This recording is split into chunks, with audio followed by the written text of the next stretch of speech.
كبيرة بيتعرض لها الاقتصاد المصري بسبب تفاقم مشكلة الدولار، لكن دي ما كانتش الأزمة الوحيدة. الدين الخارجي لمصر سجل 48.1 مليار دولار في آخر يونيو، أما الدين العام المحلي فتخطى حاجز ال 2 تريليون جنيه وسجل لأول مرة في تاريخه 2 تريليون و16 مليار و500 مليون جنيه.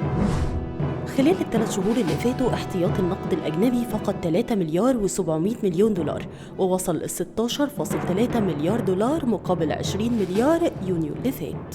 الصادرات غير البترولية انخفضت للشهر التاسع على التوالي وسجلت 1.2 مليار دولار سبتمبر اللي فات بمقابل 1.7 مليار دولار في نفس الفترة السنة اللي فاتت. العجز الكلي للموازنة سجل ارتفاع وصل ل 262 مليار جنيه السنة اللي فاتت، غير ان التوقعات بتشير لانه في اخر السنة دي العجز هيوصل ل 251 مليار.